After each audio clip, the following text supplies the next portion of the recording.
Swayam Prabha. Digital India. Educated India.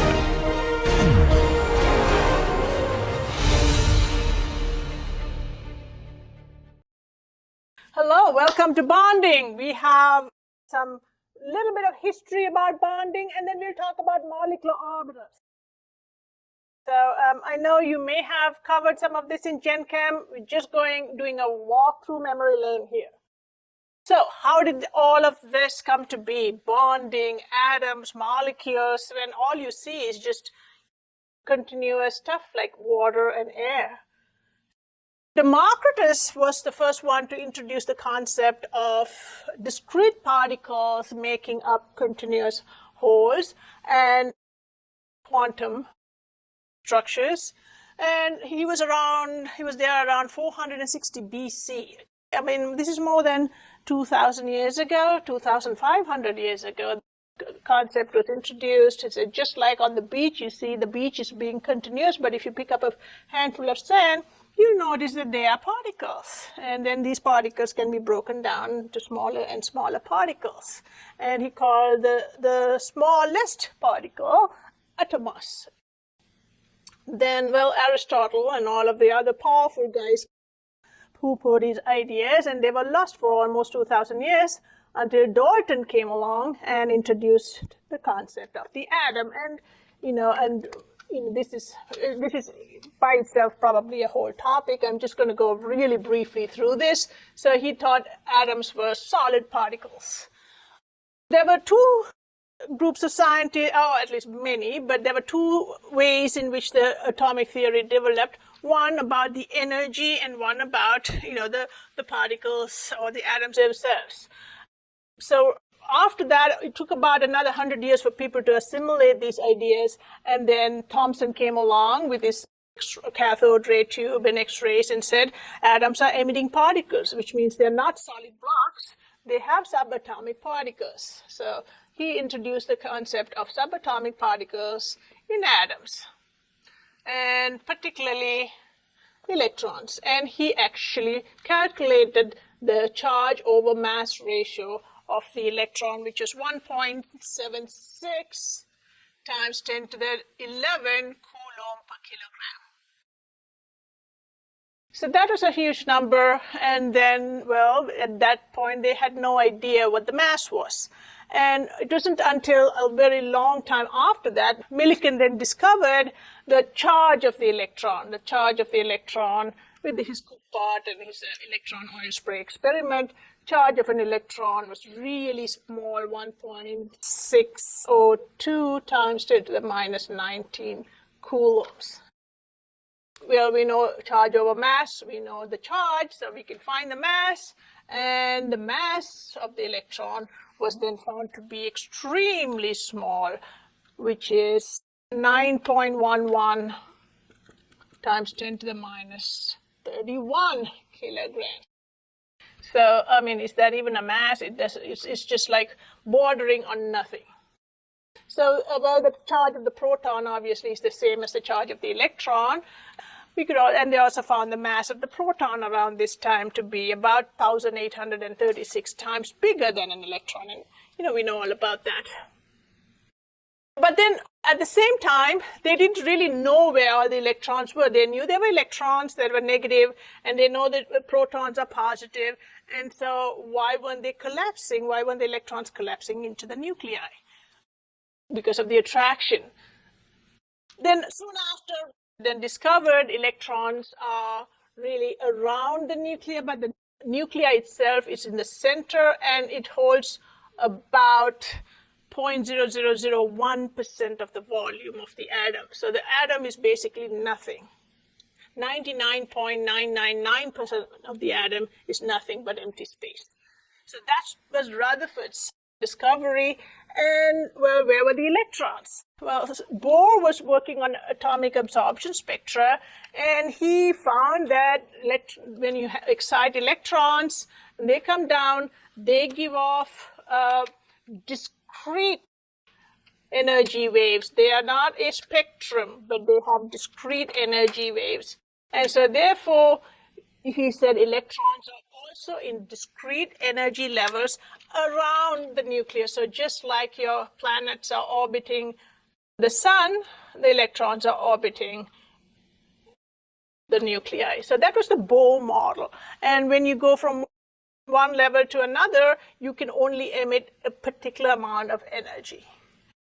So, well, then this concept of the photon emission and waves and all of that was really taking off. Maxwell in 1965, this was really, really very early, I mean, even before Tesla, Maxwell talked about how all radiation have two components, an electric component and a magnetic component. So we call them electromagnetic radiation, and they are orthogonal to each other. So he talked about electromagnetic radiation and that travels at the speed of light.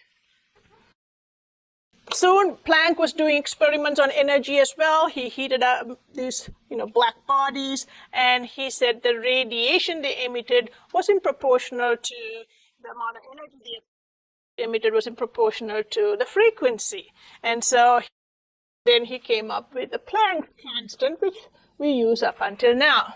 And so there was also this idea that since you have certain wavelengths, you have discrete energy also. So there's this concept of quantization of energy had already begun at this time. Einstein was also doing similar experiments with light, and he proposed the dual nature of light, which was very revolutionary at that time. He said light behaves as a wave, and you have done many physics experiments, right? Diffraction, wavelength, different wavelengths give you different colors, and we know light always as a wave.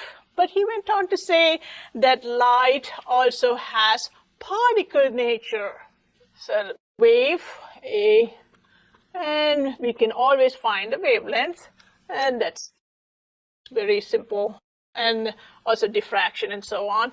And particle, now that was new, and actually he got the Nobel Prize for this experiment. We all think he got the Nobel Prize for E is equal to mc squared, but it's actually for the photoelectric effect that Einstein got a Nobel Prize. And in 1905 he wrote 4 articles, and those were his magic years, and one of them talked about the photoelectric effect, which means when you have light impinging on a metal surface, you have electrons emitted in proportion.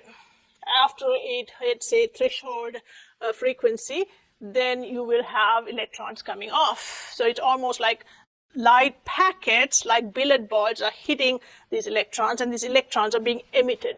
And he quantitatively showed this to be the case. So that means light can also behave as a packet of electron. So this quantized particle or quantization of energy, okay, in light. That concept was really very new at that time. So that was something that he introduced. And then Bragg talked about, this was something that he talked about, and lambda is equal to 2d sine theta. And this is something that you use in X-ray crystallography and all of that, and you can find the diffraction wavelength and so on.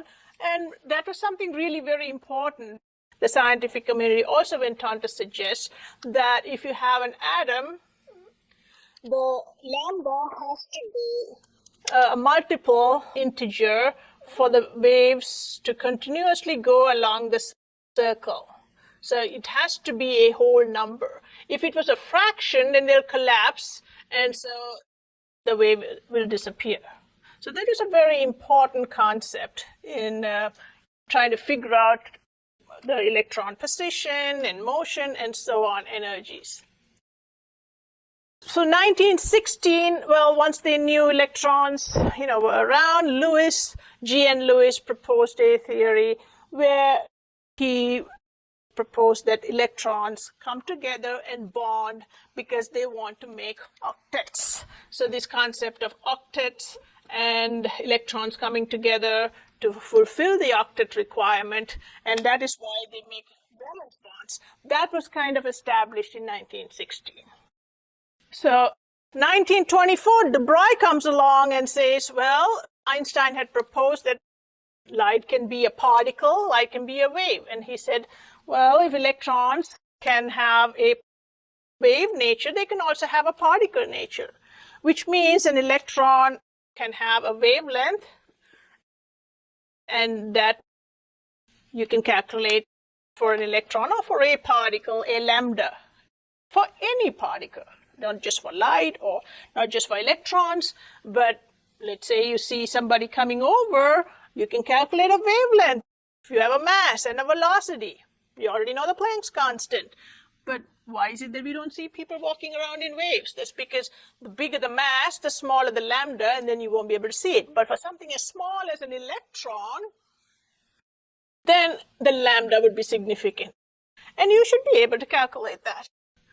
And well, at the same time, around the same time, Heisenberg was also working on his uncertainty principle, which said that if you know the position of the electron, then it's almost impossible to find the velocity, which is, this is mv, accurately and at the same time, because the uncertainty in the velocity times the uncertainty in the momentum should be a maximum of h over 4 pi. So that's a constant.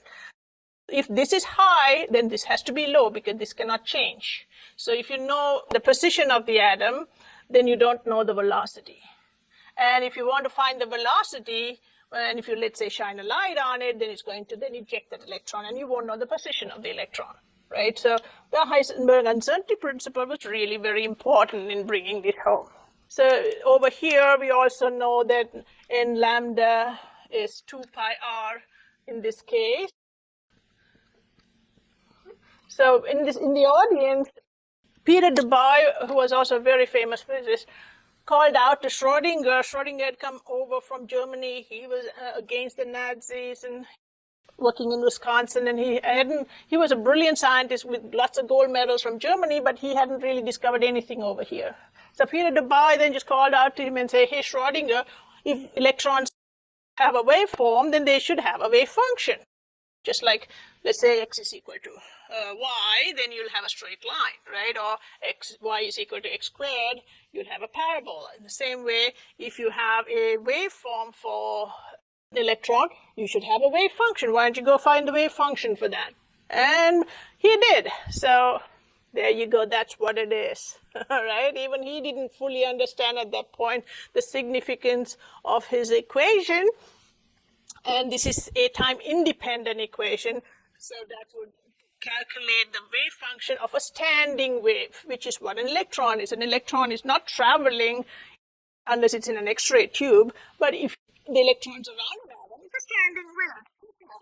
So he was using that equation to calculate the psi. Then much later on, we're using that to then map orbitals. So, but what was the significance of this psi, this wave function? Well, let's say you have a one-dimensional box and you have an electron here, and the electron can move in this direction or in this direction along the x-axis, let's say one of the axes. Then you can use this equation to map the psi. So let's say this is your psi. And you can map it. So most of the time, it'll be maximum here. Let's say that's where the center is or the nucleus is.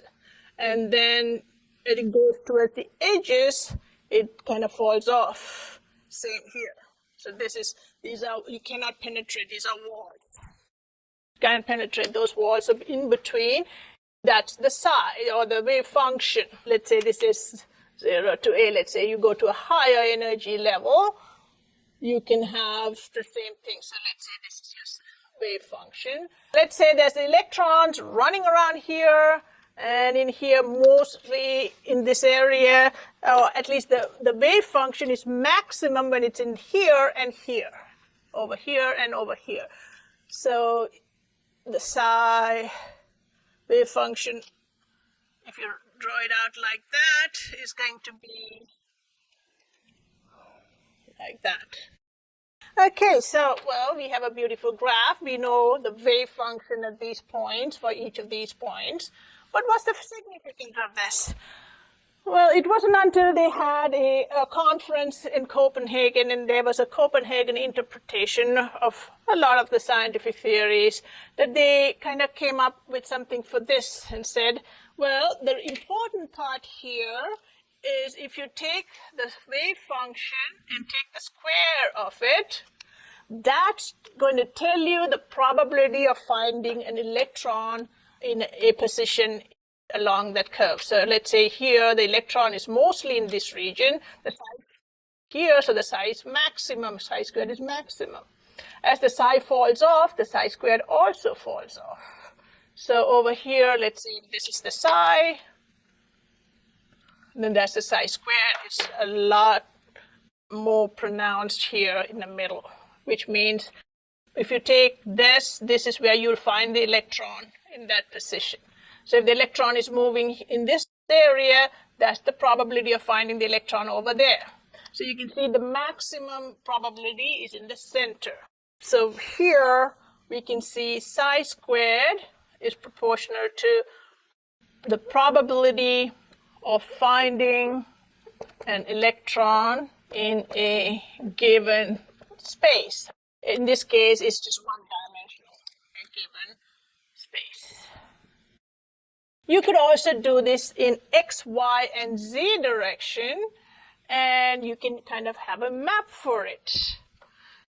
And that would then be more spherical in this case. You could also do the same here. So if you take the psi squared, just take each of these values and square it, and then minus would become positive, you would get something that has no wave function here or zero psi squared here. And maximum, most of the time the electron's in this area, so this is psi squared.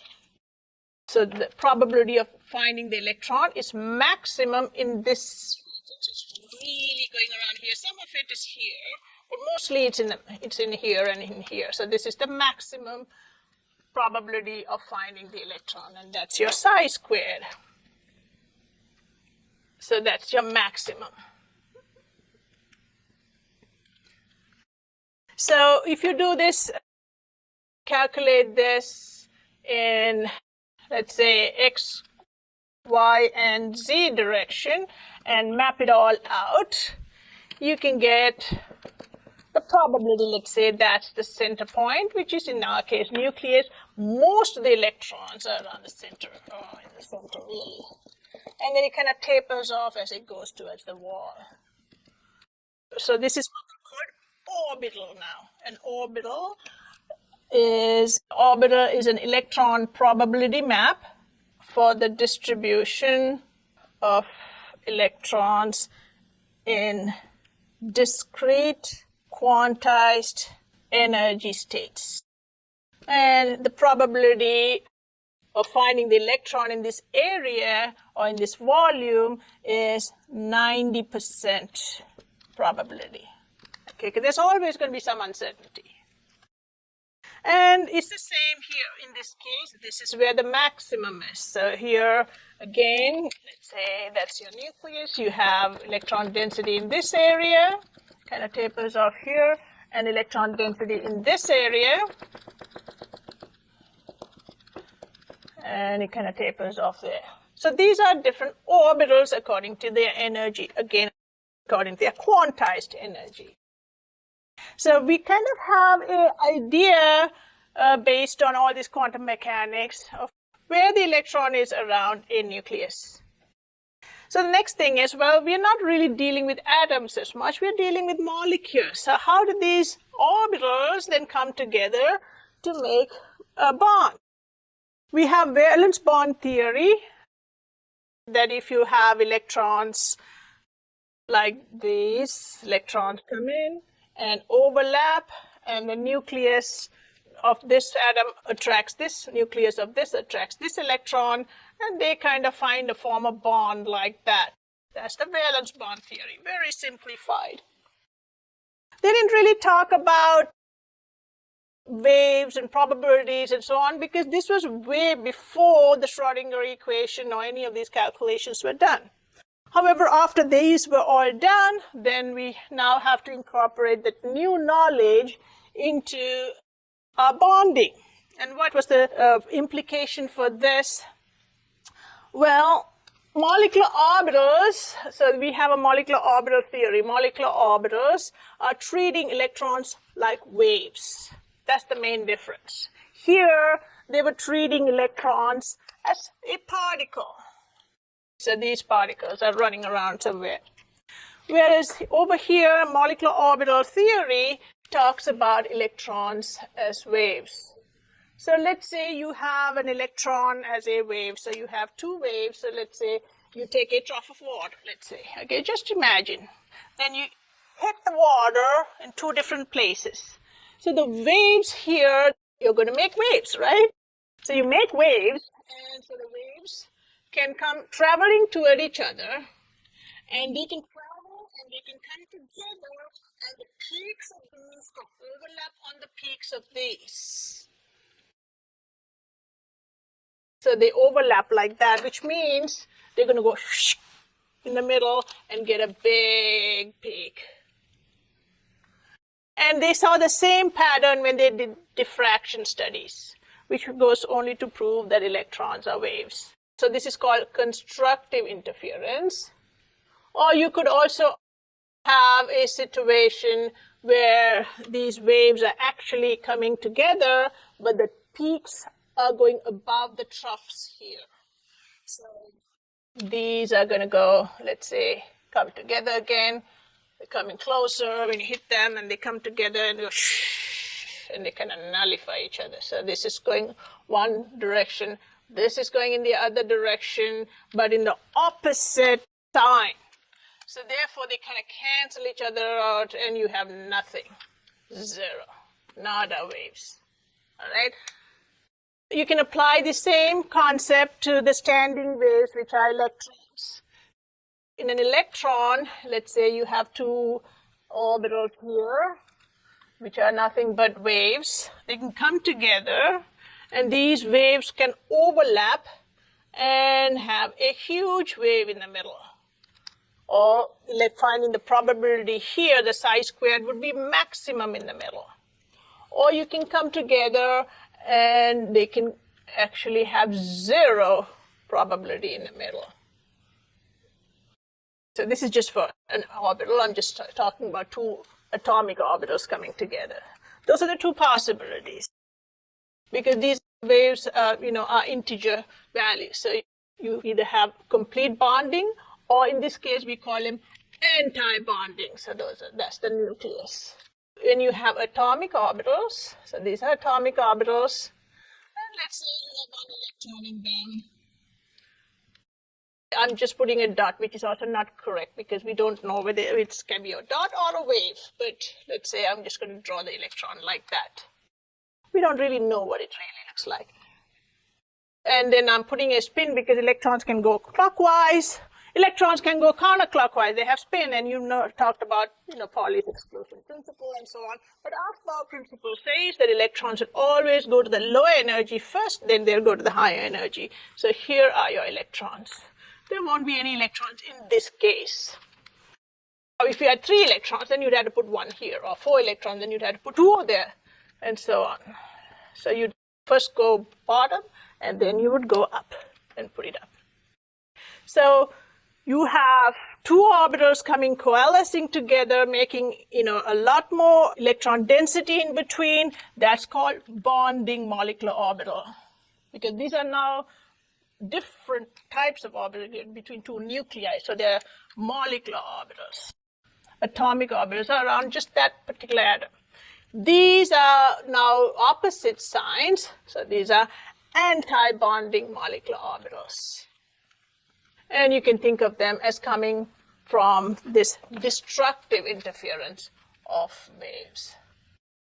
So that's pretty much what molecular orbital theory says. Atomic orbitals come together, and they can have overlap between the orbitals, and they'll have maximum electron density between the 2 nuclei to make a bonding molecule.